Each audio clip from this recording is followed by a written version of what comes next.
and moving into the summer, we're going to be moving into a sermon series on the book of Acts. So as we start today, though, we're zeroing in on a passage in Luke 23 that particularly details for us the crucifixion and the last moments of Jesus before his death on the cross. Luke, in his gospel, also captures several different perspectives from other people that were there to witness the crucifixion. This isn't an autobiographical account. This isn't an account where Luke went to Jesus and asked him, Jesus, could you give me some memories? Could you give me some quotes from that day? This is rather the collection of several different memories, several different eyewitness testimonies of many different people that were involved in those last couple days of Jesus' life.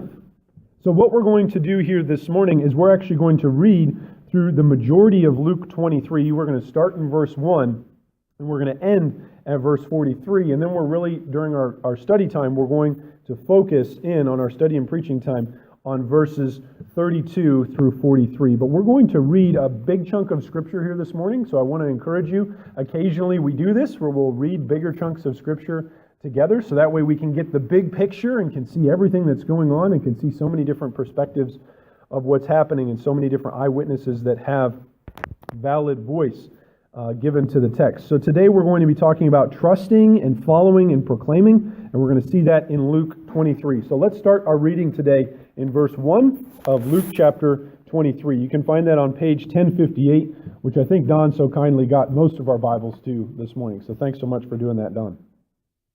Starting in verse 1. Then the whole assembly rose and led Jesus off to Pilate. And they began to accuse him, saying, "We have found this man subverting our nation. He opposes payment of taxes to Caesar and claims to be Messiah, a king." So Pilate asked Jesus, "Are you the king of the Jews?" "You have said so," Jesus replied. Then Pilate announced to the chief priests and the crowd, "I find no basis for a charge against this man." But they insisted, "He stirs up all the people over Judea by his teaching. He started in Galilee and has come all the way here." On hearing this, Pilate asked if the man was a Galilean. When he learned that Jesus was under Herod's jurisdiction, he sent him to Herod, who was also in Jerusalem at that time. When Herod saw Jesus, he was greatly pleased, because for a long time he had been wanting to see him. From what he had heard about him, he hoped to see him perform a sign of some sort. He plied him with many questions, but Jesus gave him no answer. The chief priests and the teachers of the law were standing there, vehemently accusing him. Then Herod and his soldiers ridiculed and mocked him. Dressing him in an elegant robe, they sent him back to Pilate. That day Herod and Pilate became friends. Before this, they had been enemies. Pilate called together the chief priests, the rulers, and the people. And he said to them, "You brought me this man as one who was inciting the people to rebellion. I have examined him in your presence and have found no basis for your charges against him. Neither has Herod, for he sent him back to us, as you can see. He has done nothing to deserve death. Therefore I will punish him and release him." But the whole crowd shouted, "Away with this man! Release Barabbas to us." Barabbas had been thrown into prison for an insurrection in the city and for murder. Wanting to release Jesus, Pilate appealed to them again. But they kept shouting, "Crucify him! Crucify him!" For the third time he spoke to them. "Why? What crime has this man committed? I have found in him no grounds for the death penalty. Therefore I will have him punished and then release him."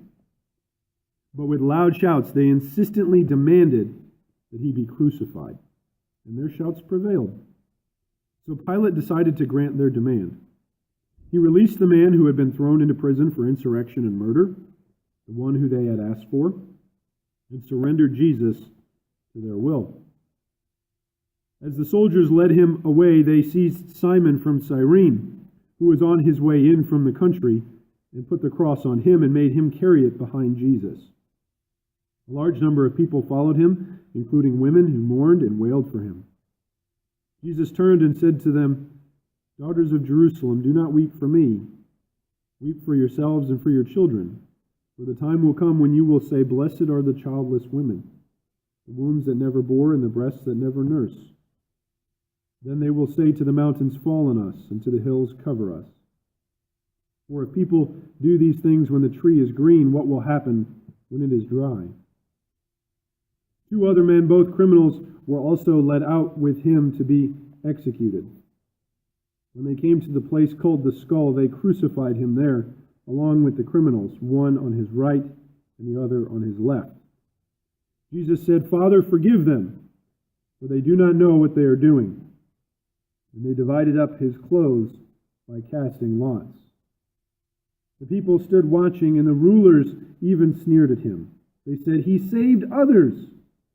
Let him save himself if he's God's Messiah, the chosen one." The soldiers also came up and mocked him.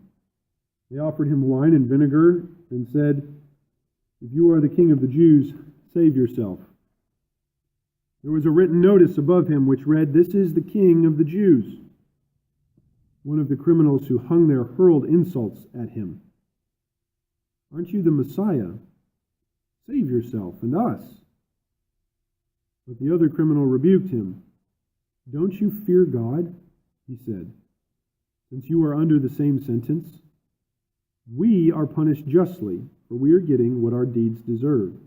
But this man has done nothing wrong." Then he said to Jesus, "Jesus, remember me when you come into your kingdom." Jesus answered him, "Truly, I tell you today, you will be with me in paradise."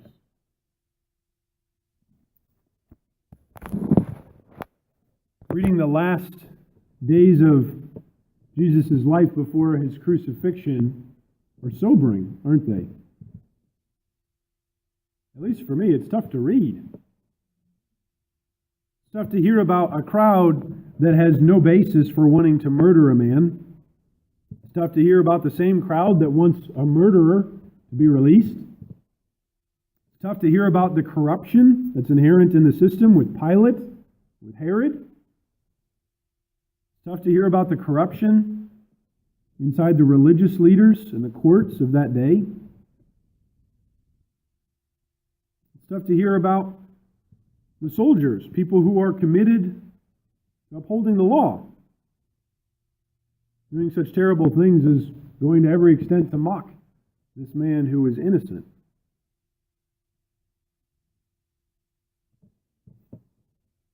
It's hard for us to talk about trust in an environment like this, isn't it? Everyone seemingly involved in the story is untrustworthy.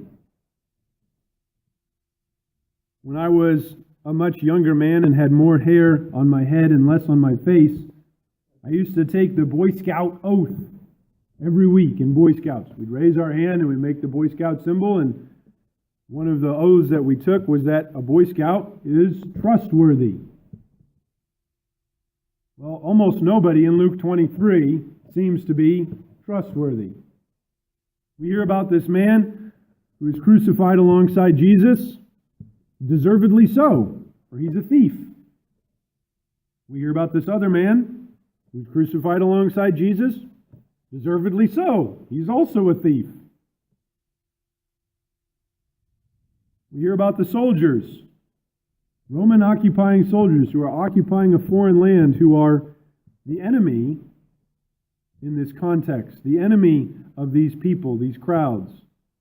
And these soldiers decide that they'll mock Jesus and they'll make a sign above him, an ironic joke. If he's the king of the Jews, he ought to die a king's death, and we ought to recognize him by giving him a plaque.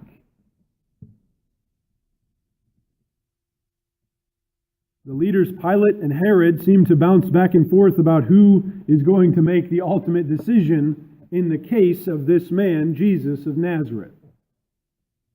Pilate at first seems incredibly happy that Herod is in town in Jerusalem to deal with this case, because Pilate doesn't want to handle it. Seems like it's a local affair.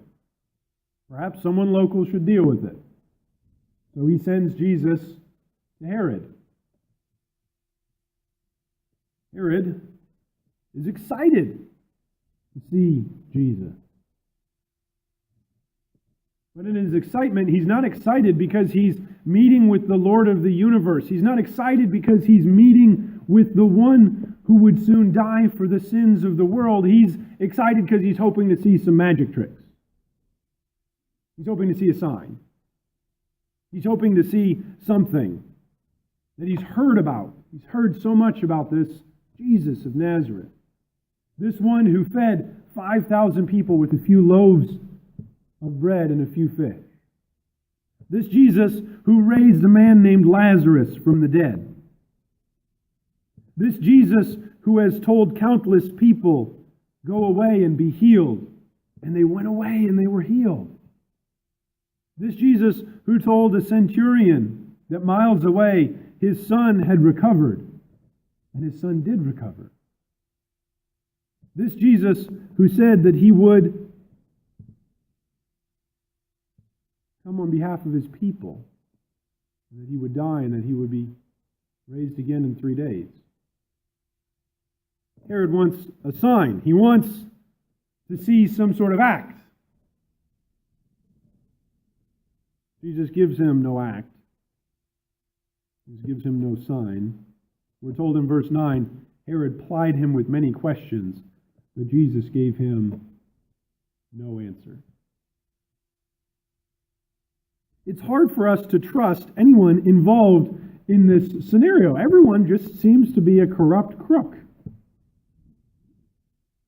The people that we start out reading about in Luke 23 sound an awful lot like the people that we ended our reading with halfway through Luke 23, the thieves. Herod and Pilate are thieves of other people's lives, of other people's possessions, of power, of respect.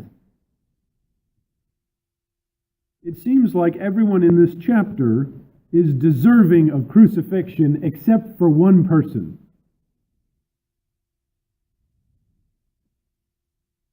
The one person that didn't speak up and say, stop. The one person that said, stop, none of it's true. The one person who didn't respond to the sneering, the jeering, and the mockery. One person who silently went up to the cross and died. Well, I would ask you today about trust. About where do you place your trust? There are lots of different people and institutions and ideologies that ask you to trust them. Who do you trust? As we read through Luke 23, who is it that seems trustworthy to you? Is it this political leader who seems time and time again to go back and question his prisoner, but who time and time again comes out and lets the people know, I've found nothing wrong with him, but who still in the end caves and does what the people want rather than what his evidence shows? Pilate doesn't seem very trustworthy. Herod doesn't seem very trustworthy. The soldiers, the ones who mocked him, the ones who carried out the orders of Herod and of Pilate to crucify this supposed rebel leader. All they can do is mock and jeer as they carry out their orders.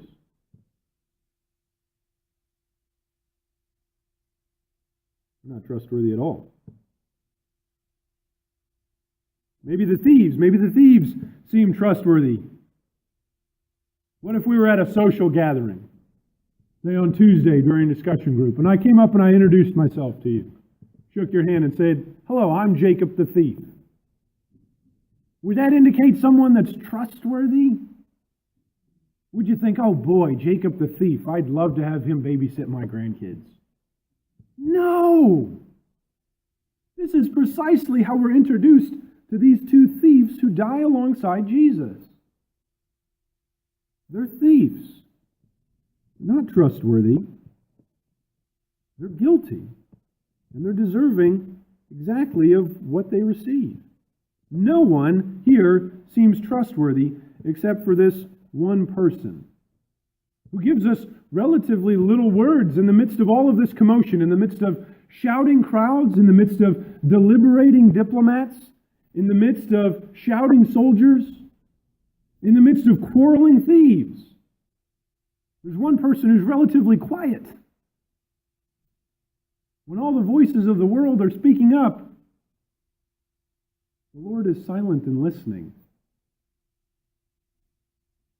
Until finally he has a conversation with one of these thieves. This thief that speaks to Jesus in verses 40 through 43 makes a decision that he's going to trust Jesus. That despite all the mockery, despite all the showmanship, despite everything that everyone around the thief seems to be saying about this man who is dying on the cross next to him, this thief decides he will trust and follow Jesus.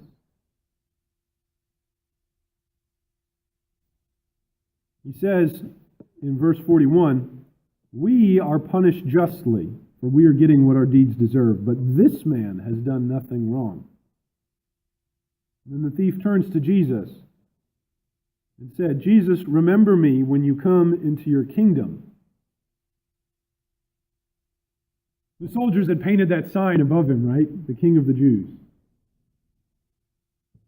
But this thief, this man who isn't very trustworthy at all, recognizes and trusts that he is in the presence of real royalty, real nobility, real magnificence. And he says, "Remember me when you come into your kingdom." To trust and to follow. We trust all sorts of things on a daily basis, and we follow all sorts of things on a daily basis. We make decisions based on things that we trust. That's what it looks like to follow, doesn't it? It means making a decision based on what you trust. Have you ever seen maybe your grandkids or small children playing Follow the Leader, or Simon Says? Simon Says takes an awful lot of trust, doesn't it? It's kind of like a trust exercise to play Simon Says, right? One of the oldest tricks in the book is when you're playing Simon Says, is to say, "Simon says, raise your hand," and everybody raises their hand. And then the next thing say, "Everybody put your hand down." And according to the rules, if anybody puts their hand down, they're out, because Simon didn't say it. Part of the rules are that you have to say, "Simon says." A very simple game that's about trust and following. A very simple game in which, if you trust the leader and what they've said is right, you follow it. You make decisions based on that. How much more so our lives? How much more so our lives? And we make decisions based on what we trust and what we follow.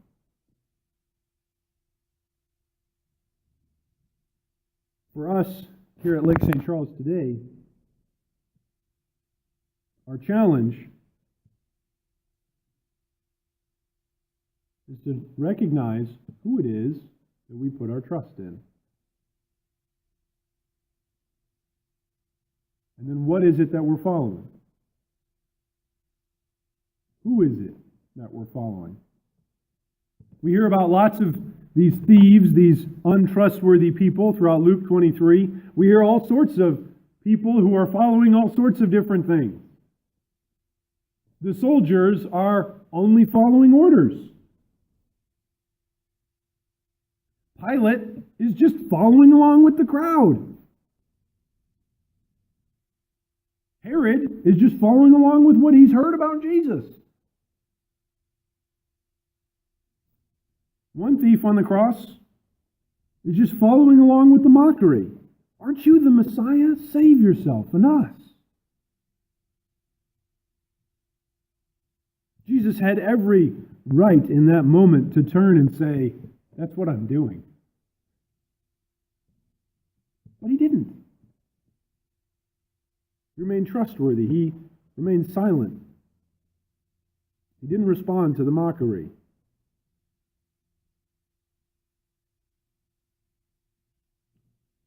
Who do we follow on this Palm Sunday, week before Easter? Who do you trust and who do you follow? All of these people in Luke 23 have agendas and they're following different things. Oh, they're terrified. There's one person in the midst of this that's terrified, but he's following someone that's different than everyone else. The response of the thief in the midst of this quarrel starts in verse 40 with a rebuke. He says, "Don't you fear God?" Who is it that we trust? Who is it that we follow? And lastly, who is it that we proclaim? You see, our trust, what we trust, leads us in how we make decisions. Where we get our information from, where we place our trust in. That leads us to make decisions, and that also leads us into being followers of those things which we trust. But after you've made a decision to follow something, inevitably, being a human being, you're going to talk with other people, and people are going to wonder, why is it that you make the decisions that you make? Why is it that you lead the life that you lead? And so questions will come up. And here's your opportunity to proclaim, your opportunity to share about who you follow and why you trust who you trust. This week, as we lead up into Easter, I want to ask you to pray 3 things each day this week. I want to ask you, if you're a follower in Jesus Christ, I want to ask you to pray that God would grow in you a greater trust in God's plan for your life. That God would grow in you a greater trust for God's plan in your life. How many of you woke up today and you were happy with every decision you've ever made? Not me. I'd be a liar. I'd belong in Luke 23 if I rose my hand to that. We're not always going to be happy with the decisions that we make, and we're not always going to be happy with the decisions that God makes. But that doesn't mean that we lose trust. So I want you to pray this week that you would grow in trust of what God is doing in the midst of your life, that you would grow to trust God's plan for your life. Secondly, I want to ask you to pray that in the midst of a world that ridicules our God, that ridicules Jesus, that makes a mockery of him, I want you to pray that your faith would grow in following Jesus. You notice that when Jesus responds to the thief on the cross, in the midst of this thief's death on the cross, Jesus doesn't say, "Yep, I save you. You can walk down from the cross now." The thief would die on that cross. Jesus doesn't promise us as his followers a life absent of suffering or death. But what does Jesus promise to this his follower? In verse 43 he says, "I tell you today you will be with me in paradise." What Jesus does promise us is that if we follow him, there is eternal life on the other side of death. I want you to be praying that God would grow in you your trust for God's plan, and that God would be growing in you your faith in following Christ. And lastly, I want you to be praying that God would show you opportunities to share, to proclaim who Jesus is and why he matters with those around you. That can be on Tuesday night at discussion group. That can be on Thursday morning during Bible study. It can be on Monday morning during coffee time. Pray that God would open up your eyes to see opportunities to share who this Jesus is and why he matters. If all the mockery and the sarcasm is true, then all that happened in Luke 23 were 3 people were killed. That's all that happened. All the mockery, all the cynicism, all the irony, if that's all true, all that happened was 3 people dead. If Jesus' claim to be the Messiah is true, what happened in Luke 23 is billions of Christians were saved. Let's close in a word of prayer before we celebrate.